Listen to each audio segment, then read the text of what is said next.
Welcome to this tactical overview. Today, we're completely stripping away the pregame hype and narrative fluff for the Chicago Bears at Tennessee Titans matchup scheduled for August 29th, 2026. We are looking strictly at the raw structural mechanics of how an NFL possession is actually won or lost. Because, we're treating the gridiron like the complex, dynamic chessboard it truly is.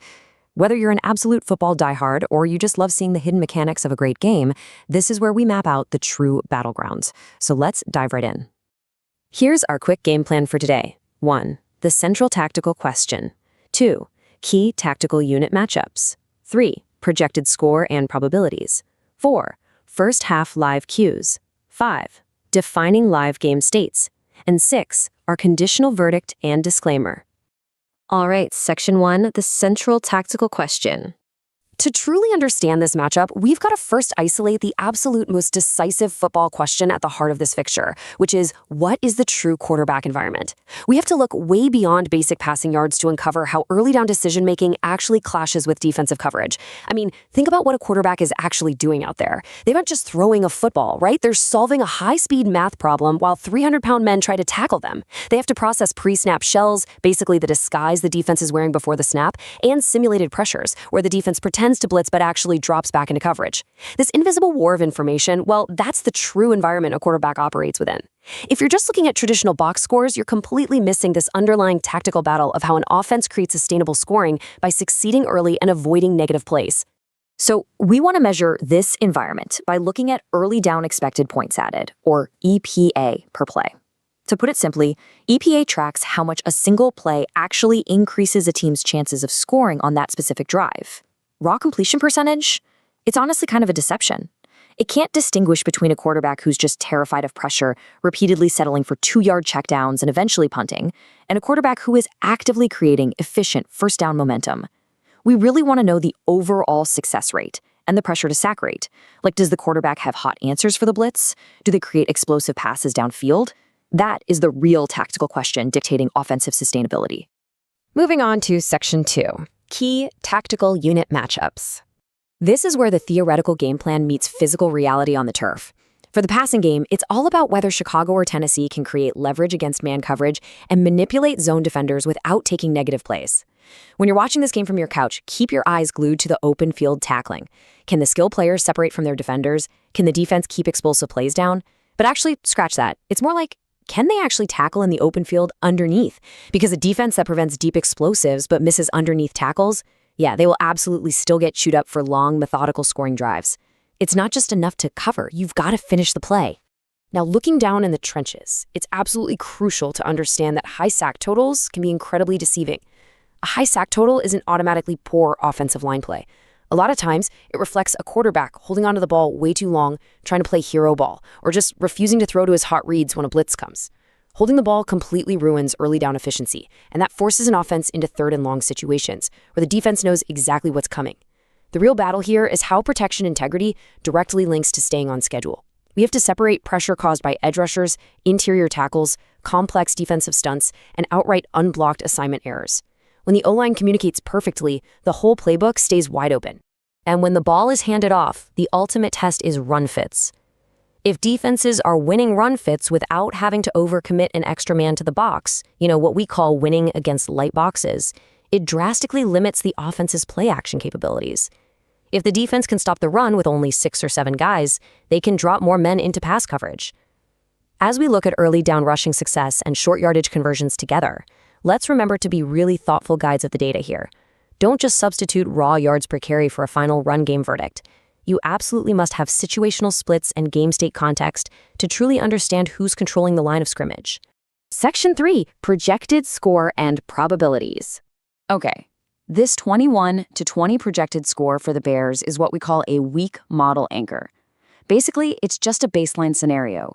It assumes a perfectly normal game script with typical starting field position, limited giveaways, and just enough successful drives for both teams to reach 3-score territory. It's essentially a 1-point road team expectation before the pure chaos of real football begins. If key offensive line players are declared inactive right before kickoff, or if weather materially changes downfield passing conditions, this baseline possession script gets thrown completely out the window. It's a starting point for our analysis, definitely not an absolute certainty. And checking out the probabilities, they show a modest 56.8% edge for Chicago and 43.0% for Tennessee. Now, you might be wondering about that tiny 0.2% sliver for tie. That just reflects a theoretical tie allowance based strictly on NFL rules for regulation tie. It's not a soccer draw model, it's simply a structural necessity for the math to equal exactly 100%.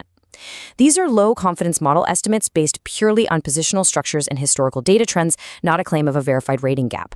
The margin here is incredibly narrow, which tells us this game is highly likely going to be decided on the absolute margins. Section 4. First half live cues. Once the game kicks off, pre-game theory becomes live application.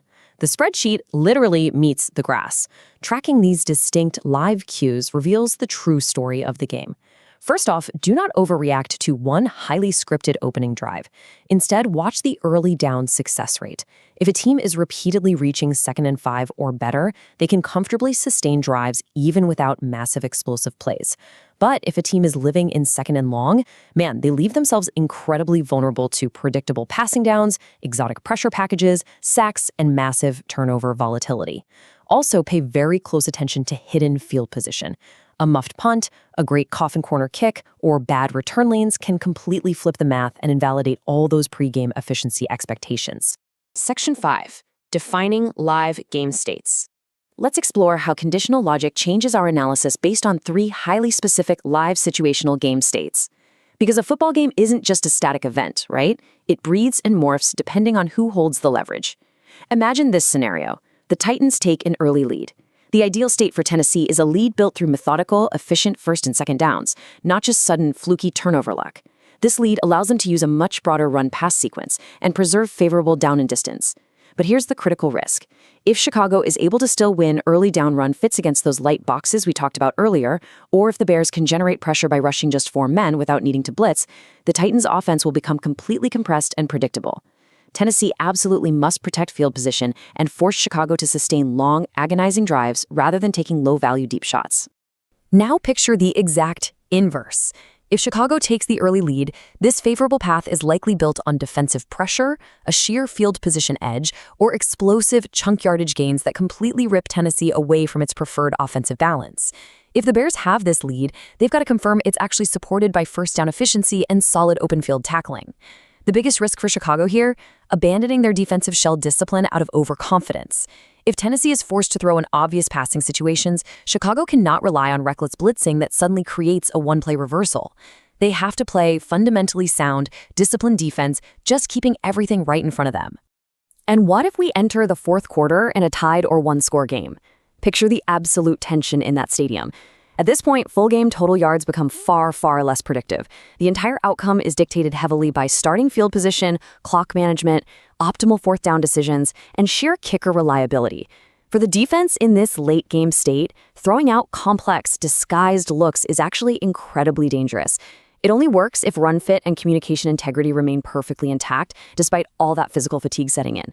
In a tight final quarter, an unblocked runner or a busted coverage because of a tired miscommunication is infinitely more damaging than just conceding a conservative underneath completion and living to play another down. Section 6. Conditional verdict and disclaimer. Bringing this whole shebang together, we arrive at our final fixture-specific verdict.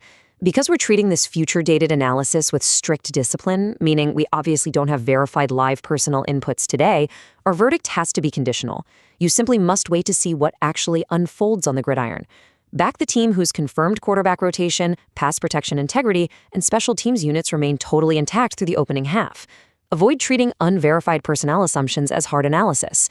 Let the first 2 quarters show you who actually showed up to fight in the trenches. And that leads directly to our sports analytics disclaimer. Without confirmed live stats, weather conditions, starter participation, or injury reports, acting like we know the exact outcome is literally just guessing with numbers. A fully grounded update requires tracking derived claims and reproducible play-by-play calculations from the 2026 season itself. Until those specific checks are completed, uncertainty isn't a flaw in the model. Uncertainty is the central, objective reality of evaluating the fixture. So as we look toward this massive clash between the Chicago Bears and Tennessee Titans, the ultimate question remains, will these baseline scenarios actually hold up under the stadium lights, or will hidden fields position, live special teams variance, and unverified personnel rotations completely tear up the pregame playbook?